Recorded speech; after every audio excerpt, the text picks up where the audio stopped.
brain, you're in the nerds domain. Come on in, it's about to begin. Hey everybody, and welcome back to the Nerds Domain Podcast. This week I am here with Biff and Jim from the Shuttle Tydirium Podcast. Say hi, guys. Hi, guys. Hey, guys.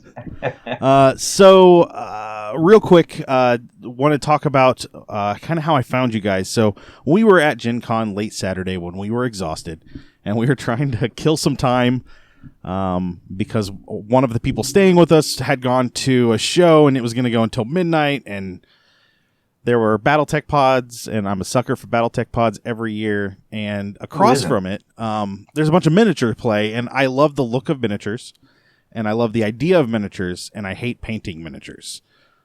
So I went over with Shirley, my wife, who is normally on the podcast, and we started looking at stuff and ran across what you guys were playing. And I'm a huge Star Wars fan, Star Wars XWing specifically. I'm a huge Star Wars fan as well, but XWing is. Who's not a Star Wars fan? There are people in my life that have not seen Star Wars, and I don't really talk to them anymore. So wow. Yeah, it's a really sad. It's a sad state of affairs. But I've been playing Star Wars for a couple of years. I like to think that I am casual. I like Star Wars about as much as I like Magic, in that I like the idea of it. And if X-Wing didn't take so long to set up, I would play it a ton more. And if my cat didn't get on tables and knock crap over, because that's also a huge issue. Yeah. But you guys, on the other hand, have a Star Wars podcast, the Shuttle Tydirium. Which I hear is from the movies, at least the name, right? Right. Well, it's funny you say about casual because when we were trying to come up with a name for casual, our casual X-Men podcast, we were trying to think of what to pick, and we thought of Return of the Jedi when they're flying to Endor, and they say, "Well, don't fly too close to the Imperials." Well, but don't look like you're flying too close. And Chewbacca goes, "Roar! I don't know, fly casual." So we thought, hey, that's us right there, the Shuttle Tydirium, because we like to play the game casual. Right on. And you guys are having an event. I won't call it a tournament, although there were definitely winners and losers from the look of it. But it had been going since I ran into you guys Saturday night, and it had been going since early that morning, correct? Or was it from the day before as well? Right. We had a lot of little minor events, but our big main event was our first time running it was pretty much an all-day Saturday event, and we actually had 24 people play, and we had enough prize support from various vendors and stuff that everybody walked away with a good amount of prizes, like every single person. Nice. So it was a storyline event. Everybody was kind of playing along on the same storyline, and at the end of each round, it advanced the story depending on who had won that round. Does that sound about right?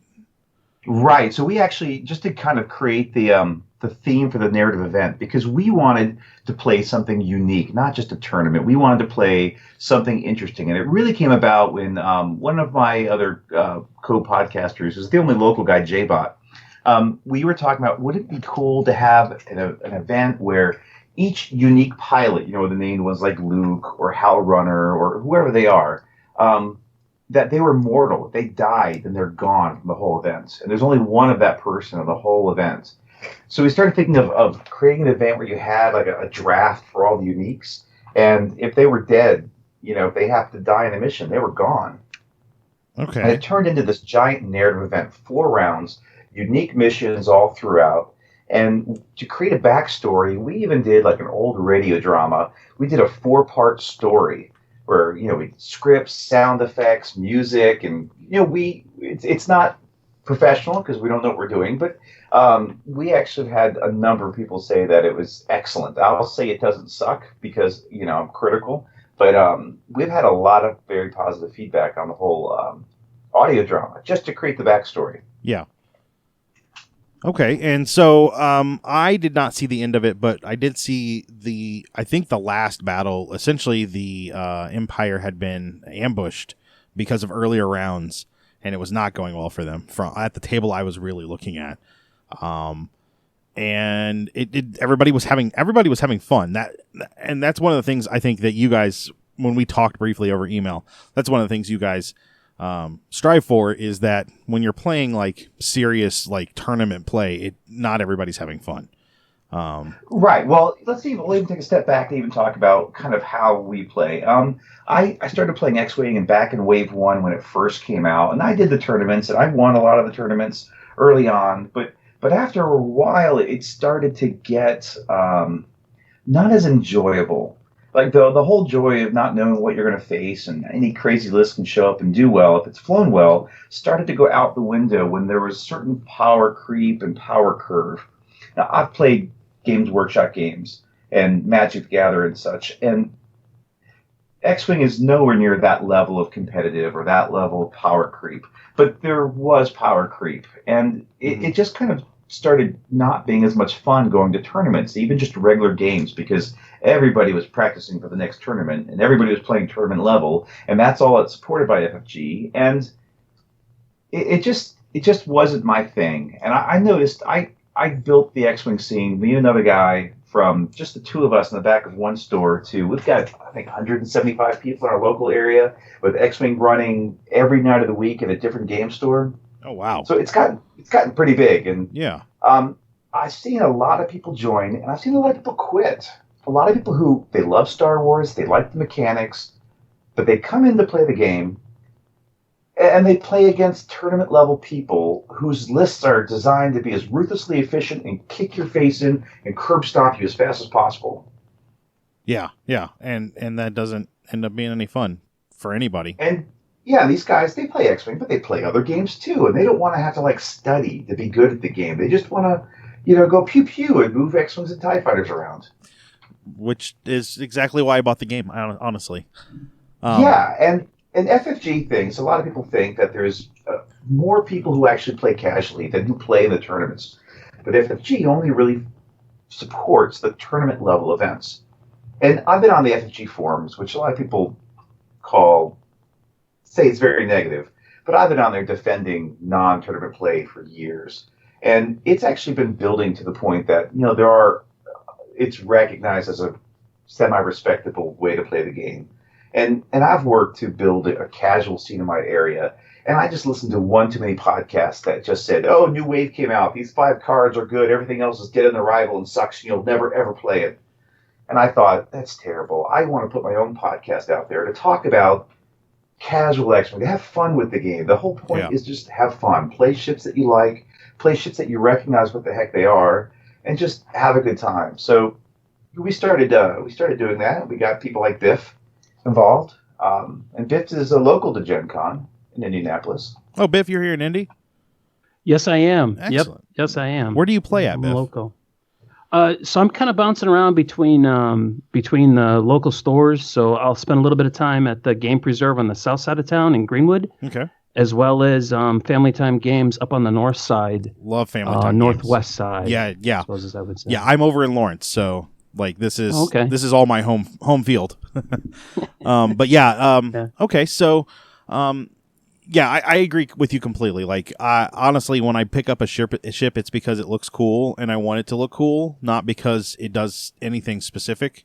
I'm a little behind. I just picked up the TIE Aggressor and Sabine's TIE Fighter, because that yellow on the Sabine's TIE Fighter is awesome, and I want to fly a TIE Fighter as Rebel. And the Aggressor looks stupid and awesome, and then I opened the package and I'm like, oh, these cards are cool. So I feel like I got 2 good ships, and I didn't really mean to. I just bought them because they look cool. So I played in the tournaments here in town, and the lists I was going up against were just like, I just want to destroy my opponent, not like when I play casually with a couple of friends of mine. It's I want to see what kind of cool stuff I can put on my ships and if it will actually work. And it just doesn't do it for me. The tournament scene never did it for me. I don't have that kind of time or energy to really devote to that. Right. And for some people like it, some people want to do it, and that's great. I don't want to belittle them at all. It's just a different game. But what I found is that the mechanics are intact, and there's so many different ways to actually play the same game, but play it so differently. Yeah, and I don't know if you played, but we one of the first things we reviewed, because we review all different methods and ways to play the game, and one of them is one called Heroes of the Turret Cluster, and it's actually a fan-made campaign. Okay. And we interviewed the guy who did it, and it's actually a cooperative way to play X-Wing. Oh, okay.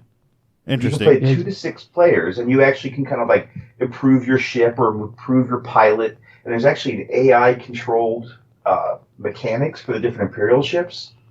Okay. And the missions are pretty clever and intricate and detailed. There's actually printable terrain you can use. And when we first heard, AI ship flying for the bad guys, it won't be able to cream them. Oh, were we wrong? Like, it is clever, so clever, and so many times. I even get how my listeners will get me on Facebook and say, Jim, it happened again. The AI crushed and killed everybody. Total party wipe again. Oh, wow. Because it's pretty brutal, and it's actually very fun. And that to me is actually one of the best ways to play X-Wing. It's fan-made. It's free to download. You just have to print out like the terrain and such. What was the name of that again? It's called Heroes of the Turret Cluster. Like Atari, but Aturi. I got it. Aturi. Not that I'm looking that up to download that later, but there it is. I'm going to go get that. Oh, yeah. Yeah. And Biff, you've played the game. What do you think of it? Yeah, the game is really good. I'm going to give it high marks, definitely from the production quality. I mean, it is on par with what a like FFG would produce.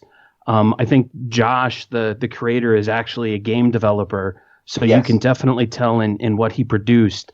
And as Jim mentioned, it is a cooperative, which is really, really great. If you've got anybody out there that loves the Star Wars universe, especially the whole ship-to-ship combat, and is also into kind of the RPG games, because as Jim mentioned, as you continue to progress through the missions, provided you survive, you'll gain experience points, and those experience points will be used to upgrade your pilot ability as well as the equipment, and quite possibly or the equipment installed on your fighter. But then also you could switch to a different fighter. You could start off on a Y-wing and move to a B-wing or an A-wing later on in the game. That's awesome. And it's totally scalable. So you can play a game by yourself and it's just fine. You could play it with 6 people and it'll be just fine as well.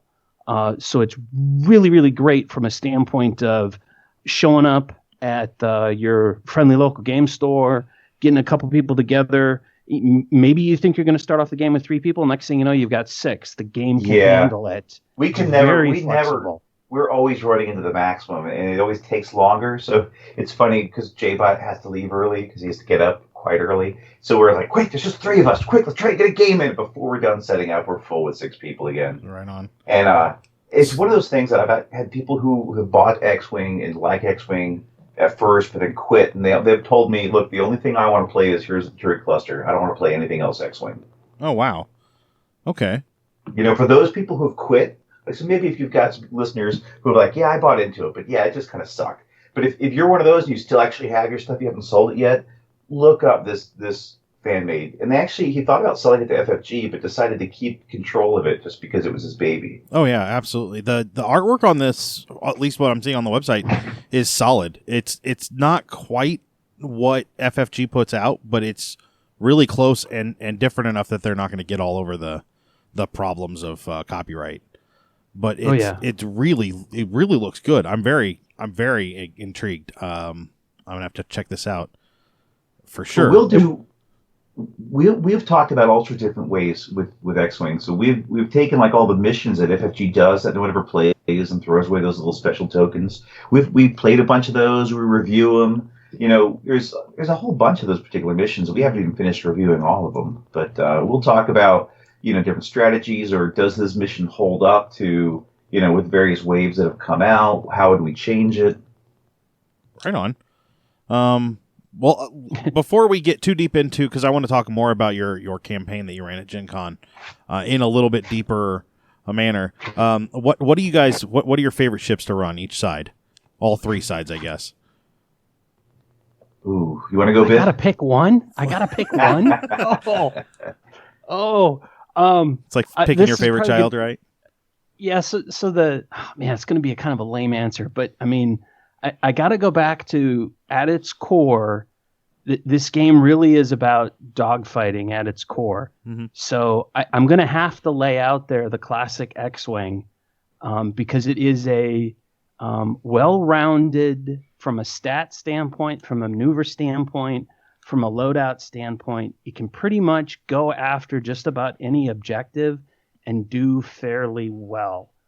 So I always enjoy flying it. And I do even enjoy flying it when it might not be the optimal ship to take, given the mission or objective that's at hand, because I just kind of view that as a little bit of a challenge. Okay. Well, but we've even seen that when we played with our missions and such, and we really had limited high-level named people. So you had a lot of generics. And when you've got missions and you've got a dogfight, we found the T65 XWing, even though it's not quite tournament meta, is actually very powerful versus generics when you've got to send it to accomplish things. It's not as fast as an A-wing, but it's more maneuverable than a B-wing. It's tougher than an A-wing, and it's got more firepower than an A-wing, but it's faster than a B-wing. So it's pretty maneuverable. It's this really nice workhorse blend of all what you need to actually get things done. And when you're playing Epic or against mostly generics, I found the T65 X-Wing to be my top choice as well. It's a really solid ship. Right on. I'm a fan of the E-Wing because I like the look of it. Oh, I think yeah. half of my choices are like, Yeah. this looks really cool, and I'll play it even though it's not great. And I do like the E-Wing. I think it has a lot of the great parts of the X-Wing, but just kind of flipped around just a little bit. Mm-hmm. Yeah. Now I'll go next, and I'll pick for Imperial. My favorite is actually the Humble TIE Fighter. I started in Wave 1, where I had all TIE Fighters and Darth Vader on the table, and I won events with it. And I think that the TIE Fighter is excellent. A lot of people, when they play Tournament X-Wing, will fly formations, TIE formations. And I think that really takes away from the maneuverability of the ship, and that's one of its strengths. I refuse to fly formations. Maybe to start off with, just to kind of get into a general position, but I never keep them in a tight formation. Some people, they've got the math and they practice maneuvering around. I think that's kind of boring, actually. I just like to go crazy and swarm people. So, Okay. and I think as jousters, we found at our event, the Imperials ended up not taking a lot of TIE fighters, and it actually hurt them significantly in the missions. Okay. What about you, Biff? Regarding, I'm sorry. Imperials? Oh, on the Imperial side, I'm a sucker for the TIE Interceptors.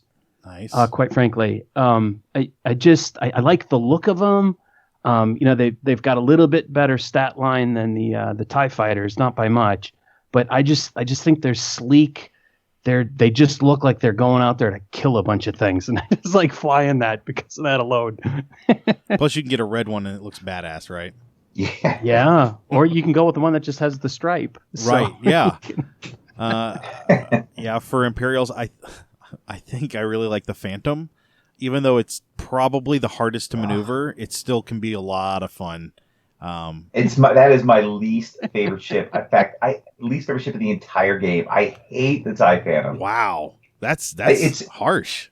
It's one of those ships that's just so powerful, and it's so rock paper scissor. Yeah. Right. It's like if you're playing against someone good who's got the TIE Phantom, you either have the tools to beat it and you crush them easily, or you don't and you get wrecked. Okay. Yeah. And it turns into such a rock paper scissor ship, and it's just kind of like, to me, it's like the worst thing that ever happened to X-Wing. But I'm quite bitter about it. I quite hate the ship. Really? That's surprising. Yeah, right. You can hear me talking about it at length on the podcast. Right on. And Scum. What do you guys think about Scum? Biff, your turn. So the ship, I haven't flown it yet, but I'm just completely intrigued and enthralled with it. Is the Shadowcaster, because it has the mobile firing arc, and I would very much like to fly that and see how well I can utilize that capability to kind of put pressure on a player out of my front arc while maybe potentially messing with somebody else out of the mobile firing arc, to see how well I can actually do things. Outside of that, I'm very much a Seek fan. I like that little ship. I've used it a lot, and with the titles that you can apply, it's a very versatile chassis to run it light if you just want to kind of get in, kill something, and get out of dodge, or you can run with a heavy title and load her up and do some alpha or some strategic debauchery with your loadout, if you will. There you go again, choosing multiple answers just to steal other people's answers. He does this on the podcast all the time. Yeah, I like the Seek too. I like just even the light Seek and the heavy Seek with ion cannon or Mangler turret or Mangler cannon, excuse me. But since you took that, I'll change to the Star Viper. I had a lot of fun with Shizor at the end of my tournament experience when everyone said it was a terrible ship. I almost made top 16 with my Shizor and Z95 list at Prince Shizor. People end up nicknaming it Prince of the New Power Generation. Right on. Yeah. Bad luck kept me out, but I had so much fun with it when everyone thought it was a bad ship and I'd wreck their game, but it was good. I like, for Scum, I'm a fan of the Z95 Headhunter only because everybody's like, oh, it's a crap ship, nobody's going to pay attention to it, and then you use it effectively, and it can be a lot of fun there. I do like the Z95. It's an ugly little ship, but I love it. But it's the most average ship there is, and right. One of the things we did for GenCon, which we've done before, is we've done Mario Kart XWing. Okay. Which is basically racing like Mario Kart through a course where you get packages and shoot shells, and you get to get the mushroom boost, all sorts of things, just like Mario Kart. And we did a bunch of different classes. One of my favorite is actually what we call stock racing. Everybody gets a Z95 and 5 points to modify it any way you want. Okay. And we go ahead and race. Right on. So yeah, those are. I love Star Wars. I love X-Wing. I love minis games, and I bought into Warhammer Fantasy and Warhammer 40K and Mordheim and a bunch of other stuff that requires painting. And for some reason, I got it in my head that I should play armies that have lots of minis because that would look cooler on the field. And I know. I played greenskins for fantasy, and I'm told to have those still, even though it's been 5-6 years since I finished playing. Still the largest painted greenskin army in the state. Oh wow! So, yeah, I played Skaven, and that was a great idea until I had to paint everything brown and another shade of brown.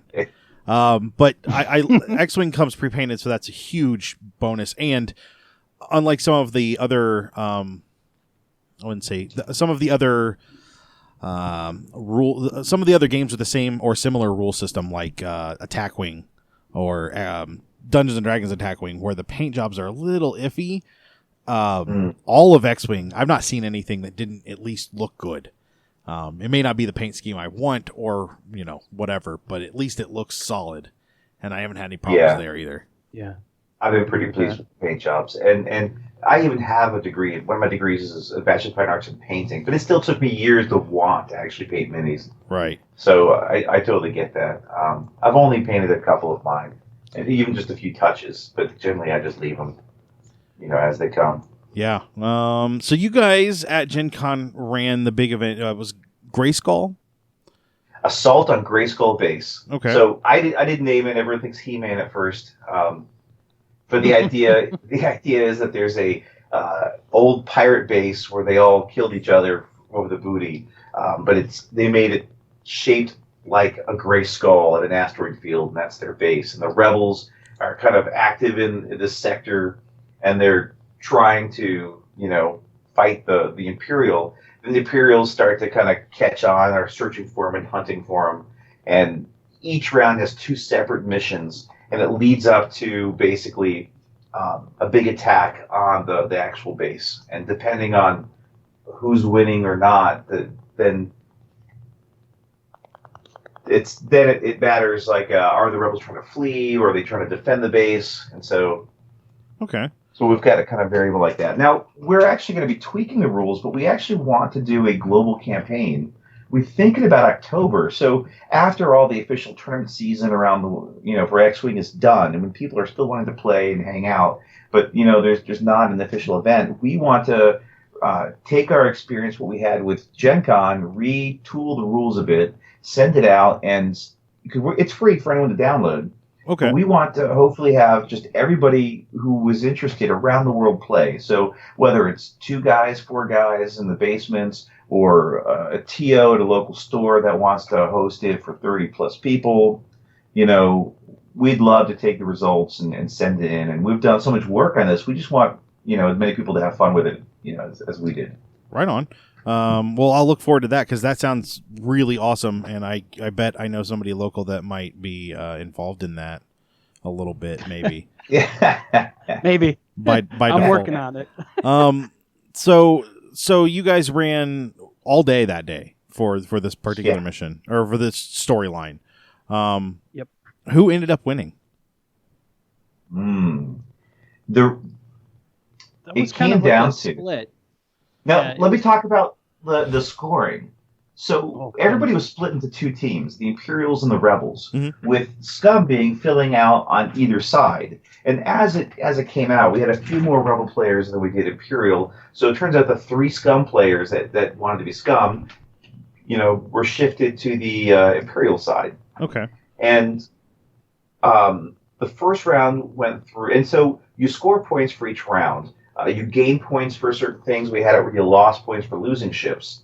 And the first round went through pretty even. One of the things that we liked is, even if you were at the top tables, you scored points for your team. But even if you were at the bottom tables, you score the same number of points for your team. So you could be at the lowest table. If you score a big 200-point victory for your team, you could score more than the high table player. Yeah, that makes every table count, and that's kind of important. Absolutely. Right. Yep.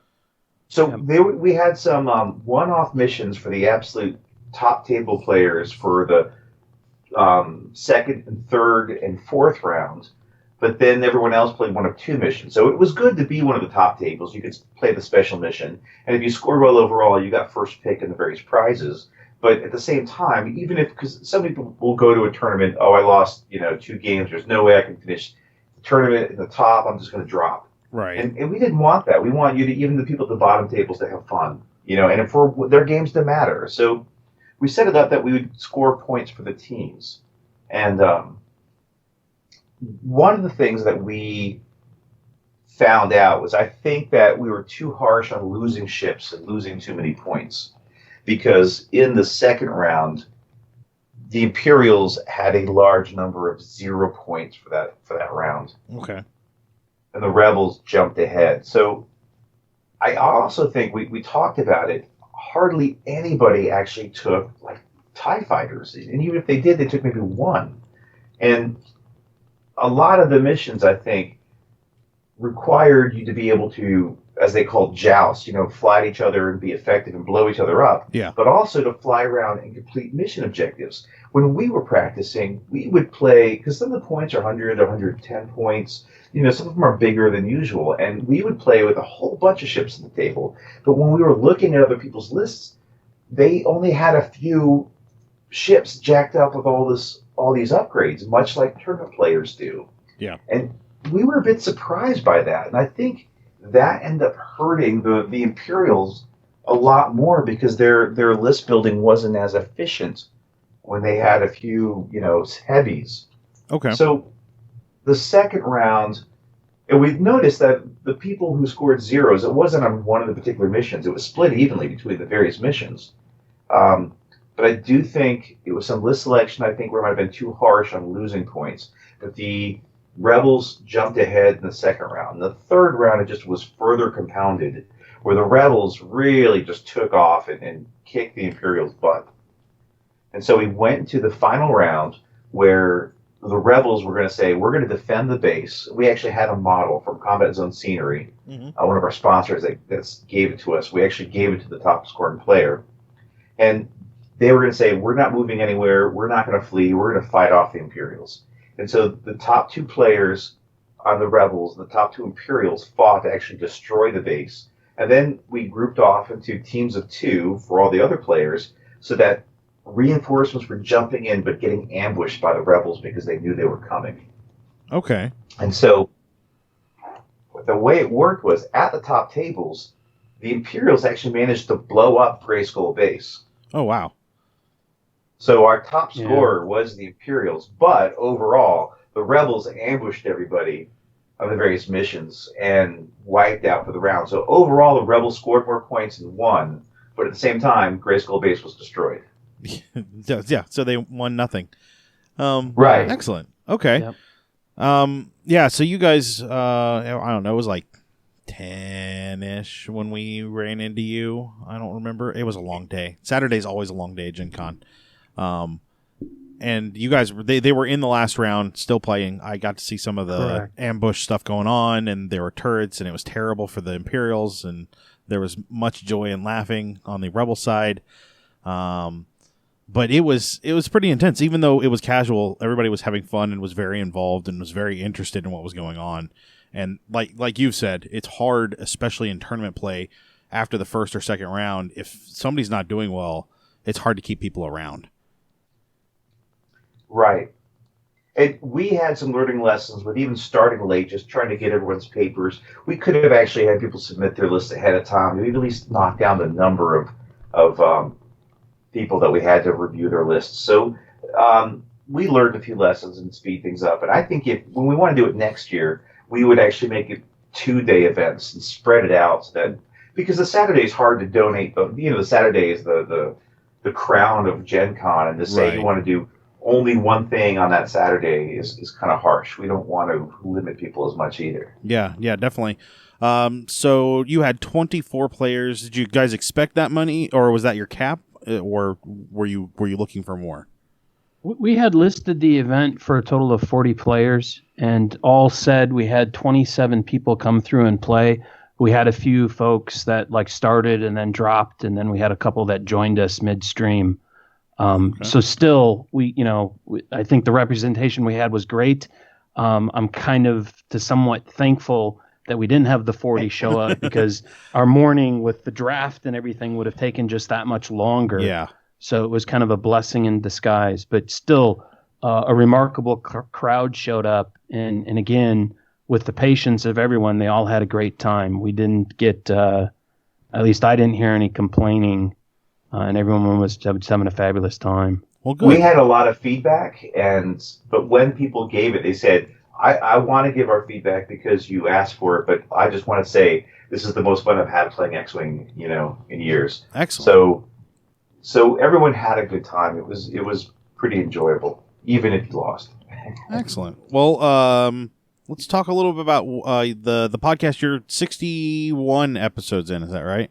Yes. Yeah, just over a year. We were doing one a week, but then after about a year, it was a bit too much frantic with people having family life and etc. We found that we were playing the game just to do the podcast, and it was starting to get a bit hectic. Yeah, I understand. And Gen Con was adding to that with having to do all the play testing to get ready for it. That was really consuming a lot of the quote unquote free time. So we couldn't really do the other missions and so forth that would normally be material for the podcast. So we had to kind of stretch out the intervals a little bit. And you guys did 4 episodes of the audio series, all of which are in the podcast feed.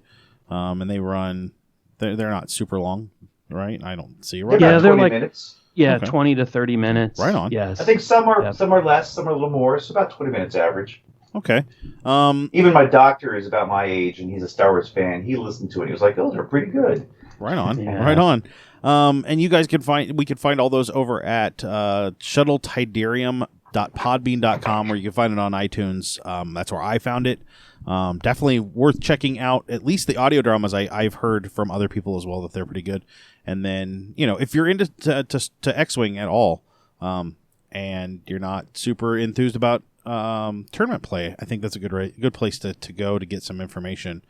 You guys also do a YouTube channel, which I'm sure you can find by searching for Shuttle Tydirium. I'm going to put a link in the show notes for that as well. What do you guys do on your YouTube channel? Do you just a little bit of play? It is a bit sporadic. We've got a bunch of different things. I think we have converted, I think, all of our episodes to YouTube channels because we've had a few requests for that. Okay. Just some people like that format better. Biff actually has some various craft corner stuff. Do you want to talk about what you do? Yeah, sure. So I've got a Biffs Workshop section to where I do two different types of videos.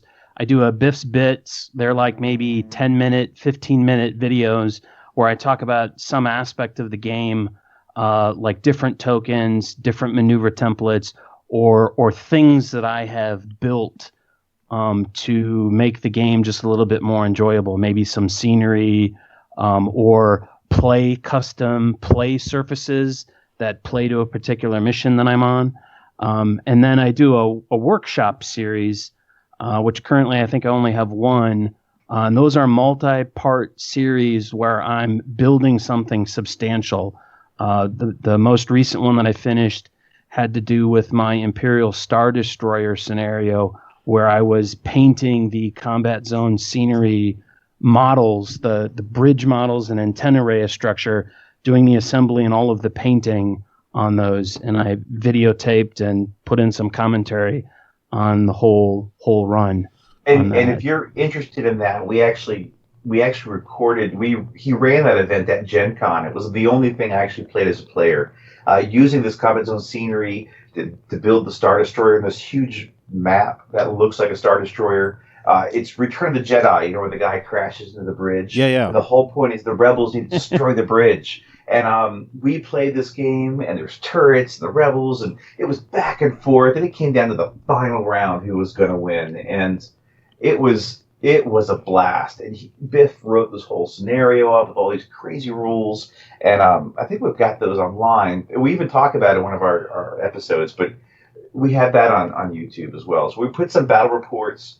I think at one point, because we finally got like a GoPro type camera, and I wanted to do something. Our store has a bunch of 40K terrain that's been collecting dust since before 8th edition, and we just got a desert board and threw out all these rocks and stuff, and just did Beggar's Canyon and just kind of made up some scenario where we had 4 people flying their ships through the canyons, hitting walls, blowing up.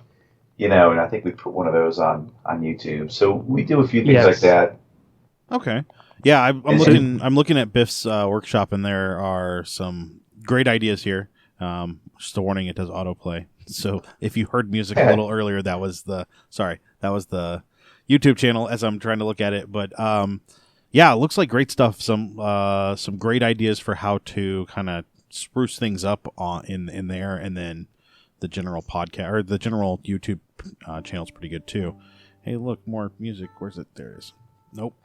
Oh man. And I think what we're planning on doing soon is to actually run through all the epic ships for X-Wing have a campaign.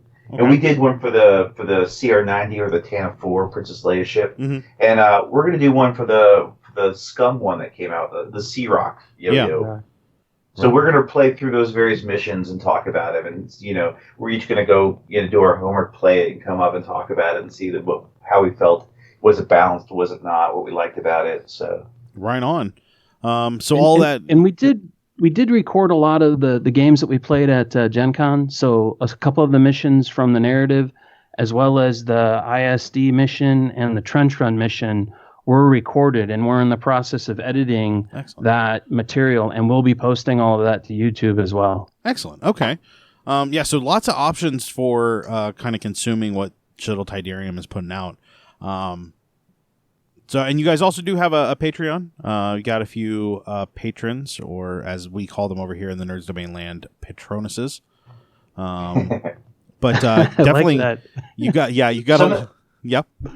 Some of the other X-Wing podcasts, they give out custom cards and stuff, and we're looking into that. But we were so focused on GenCon for a while, right? But we still had people just asking to give us money. So how could we not? It helped just with podcast fees and the headset break. It's been good.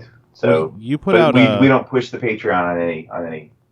on anyone. You put out a unique pilot that's an Ewok and an E-wing, and I will buy that. I will support you guys for months.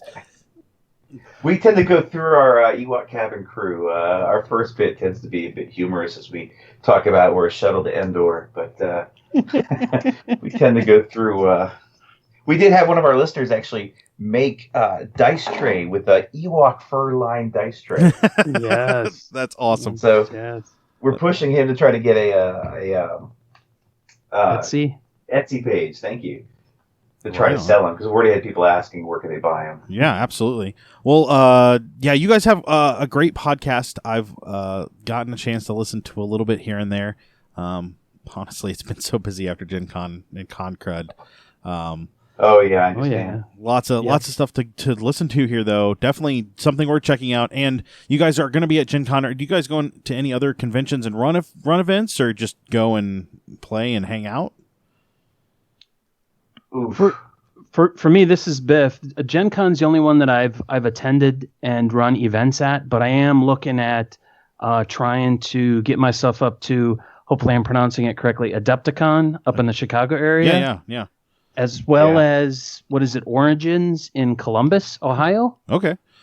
In the near future. And who knows if not that we're pushing it, but if Patreon, for whatever reason, takes off like crazy, that might be something where the Shuttle Tydirium crew could actually take a road trip here or there and put on events at maybe like Nova or one of the other big conventions that take place throughout the country. Right on. Yeah, my co-pilot Phil is in New York City, and J-Bot and I are down in North Carolina. Some of us don't live in the gaming mecca of the Midwest, and it's not quite so easy to hit all these events that all seem to be so close to each other.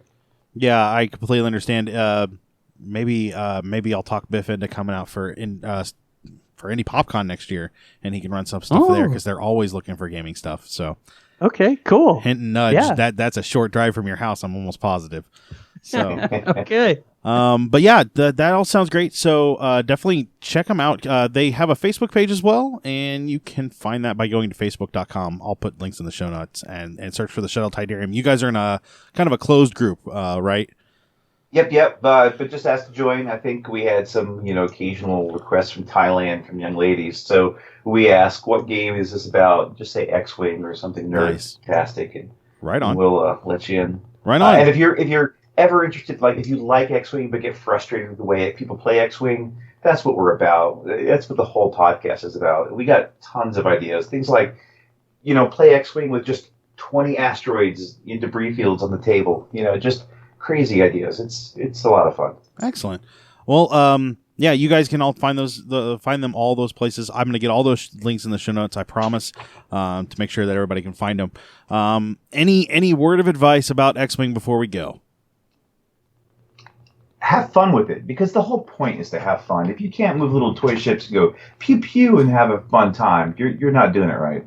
All right, Biff. Anything? If you're suffering any kind of burnout from the tournament scene or just want to change a pace, it's amazing what throwing an objective out into the middle of a 3x3 mat can do to change the calculus as to how you approach X-Wing. So whether it be hot AC, or you download a mission from Mission Control, or you find something on the Shuttle Tydirium page, or just even pulling out the missions that come with the gear you bought for X-Wing, give them a shot. It's amazing what that can do to re-energize you to enjoy X-Wing. Excellent.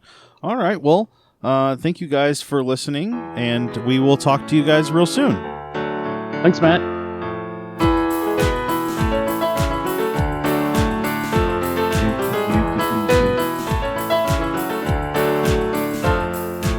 You better button your brain, you're in the nerds domain.